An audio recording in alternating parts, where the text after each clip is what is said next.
Se presenta el tema diversidad sociocultural y desigualdades a través de un proyecto de acción interdisciplinario donde los estudiantes trabajarán en distintas actividades los estereotipos y prejuicios respecto al género en la asignación de roles en la sociedad. En la primera actividad, el objetivo es identificar la percepción pública de la ciencia a través de la imagen de científico que presentan los estudiantes. En las siguientes actividades se caracterizan las actividades científicas. Aquí deberán utilizar algunas aplicaciones de Windows para realizar dibujos o procesadores de texto para escribir sus conclusiones. Luego de leer un reportaje a una científica argentina y compartir un programa especial dedicado a la física con testimonios y entrevistas a científicos e investigadores, se propone reflexionar sobre la ciencia como construcción social y las relaciones de género dentro de la comunidad científica.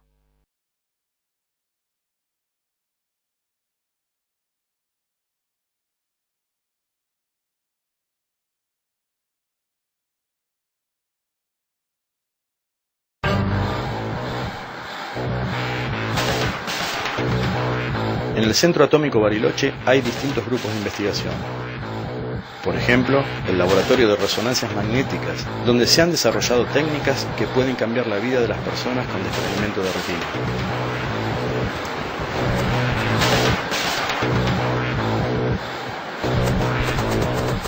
Este es el Laboratorio de Resonancias Magnéticas, donde se estudian propiedades magnéticas de los materiales y física básica sobre el magnetismo. Yo trabajo acá desde que era estudiante del Instituto Balseiro e hice mi doctorado y llegué en mediados de 1985.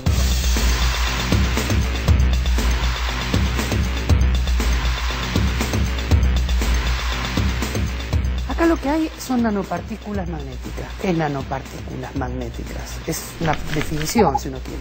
Partículas es lo que uno llama la partícula de polvo. El nanopartícula es que tiene tamaño nanométrico, es muy, muy, muy pequeño. Es un óxido de hierro, lo que tenemos acá es hierro oxidado. Magnético es justamente porque tiene alguna estructura magnética, hierro o un óxido de hierro, y se comporta como pequeños imanes cada uno de estos. Imaginémonos partículas muy pequeñitas, cubitos de lados de algunas decenas o centenas de átomos, que además son pequeños imanes, son pequeñas brujuritas. Lo que hay acá es una suspensión, hay muy poquitas partículas en realidad, en agua. ¿Qué propiedades tienen ellas? Y tienen propiedades muy distintas a lo que es el material masivo, grande. O sea, un pedazo de hierro tiene una propiedad, partículas tan pequeñas cambian sus propiedades.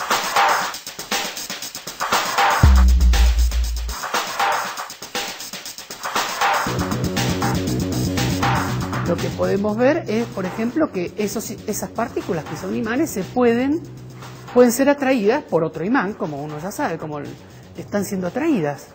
Y eso significa que uno puede actuar sobre esas partículas como los nanorobots, digamos. Uno puede hacer que esas partículas hagan lo que uno quiera, sin dejar que siga siendo unas partículas que están en suspensión, como vemos, se pueden volver a redispersar en ese líquido.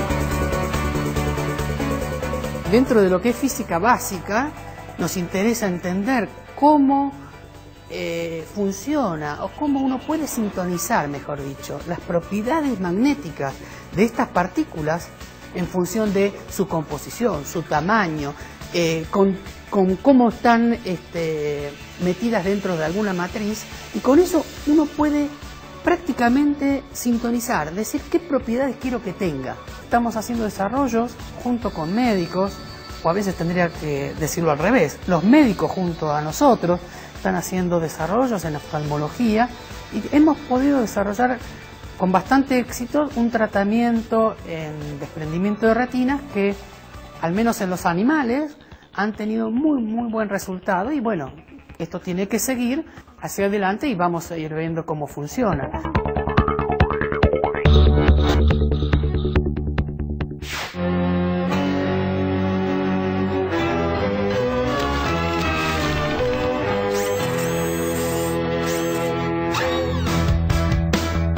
Diego Masitelli dirigió mi tesis de doctorado, es un amigo y un gran científico.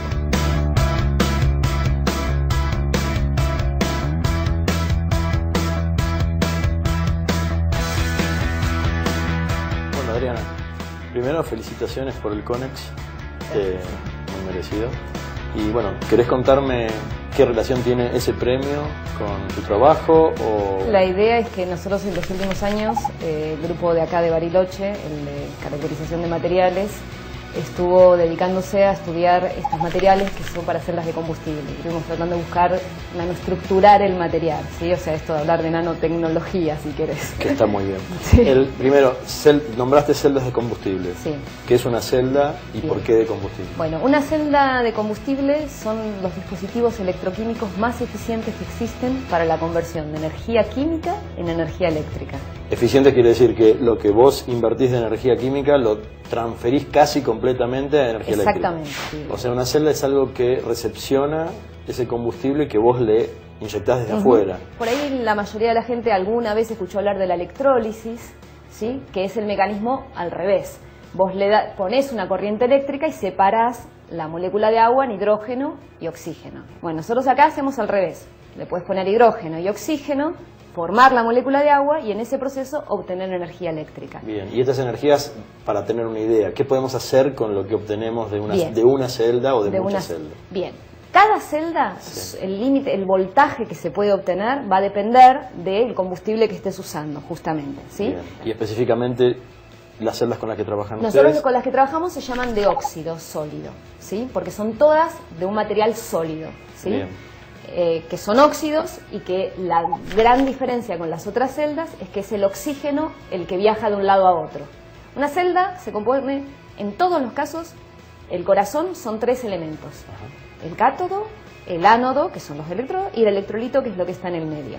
Pueden ser muy delgadas, ¿sí? De 1 milímetro o menos de espesor. Esta de hecho es bastante gruesita y tienen la parte blanca vendría a ser el cerámico que hace de electrolito, que es el que tiene que impedir que el hidrógeno y el oxígeno se mezclen y estalle esto, porque esto funciona a muy alta temperatura. De este lado tenemos el ánodo, eso verde que se ve, y del otro lado está el cátodo, que está apenas pintado. Bueno, es una pequeña prueba, así quizás no es la más prolijita. ¿En qué estadio está tu investigación? Bien, nosotros nos ocupamos de tratar de optimizar los materiales con los que se hace la celda, ¿sí? Bien. Entonces, ¿por qué?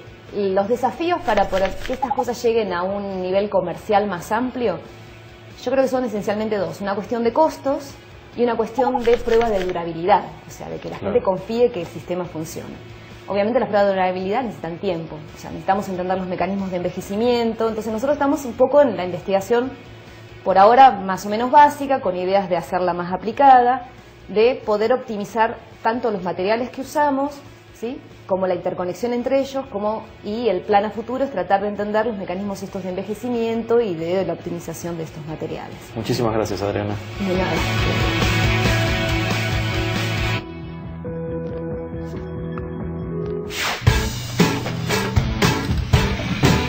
Mi nombre es Carlos Balseiro, yo estudié aquí, crecí aquí primero, luego estudié aquí, hoy trabajo aquí haciendo investigación en el área de estructura electrónica de sistemas nanoestructurados.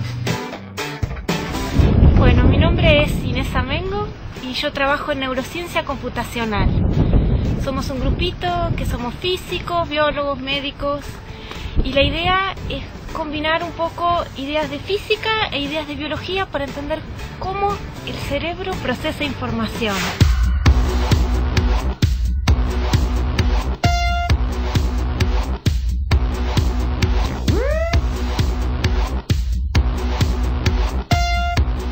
Esta es una de las salas limpias del Laboratorio de Nanociencia y Nanotecnología de la Comisión Nacional de Energía Atómica.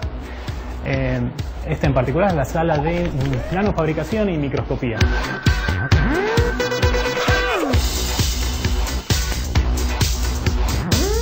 Este es uno de los chips que fabricamos aquí dentro del laboratorio.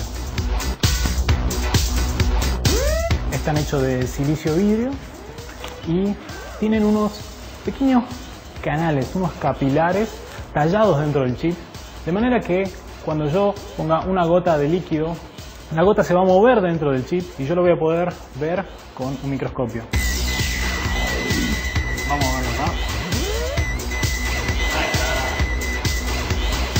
Hace poco más de 3 años, en una muestra que organizó el Centro Atómico Bariloche de Divulgación Científica, se acercó una médica neonatóloga y nos preguntó: ¿ustedes que hacen esas cosas chiquititas, no pueden hacer un aparatito para medir la viscosidad de la sangre?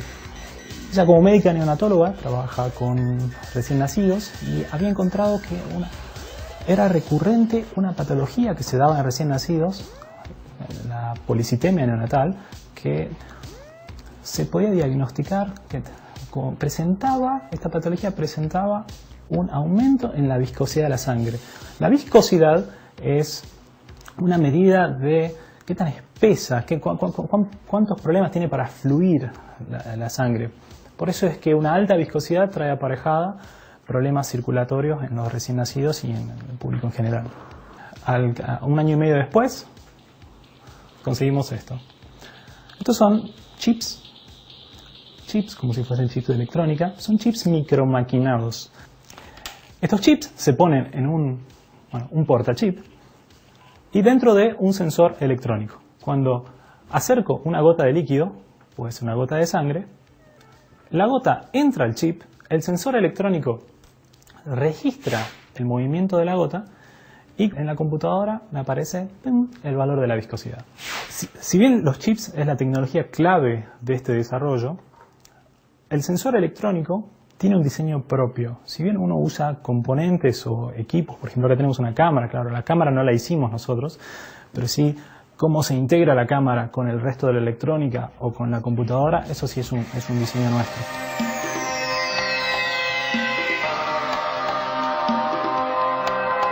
La idea, a futuro, es terminar con un equipo. Esto que tengo acá en la mano es una computadora portátil, es una Raspberry. Y la idea es adaptar esta computadora para que uno pueda simplemente ingresar el chip a un costado, poner la gota y que la medición la puedo hacer con un equipo portátil.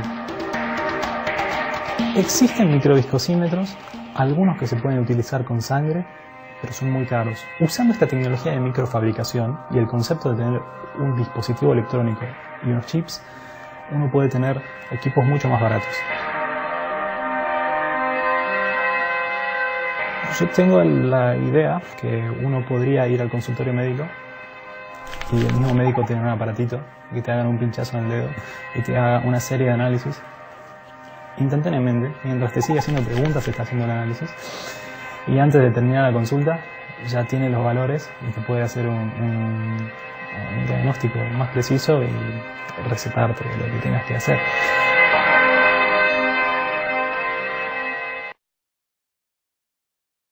Entre varones y mujeres.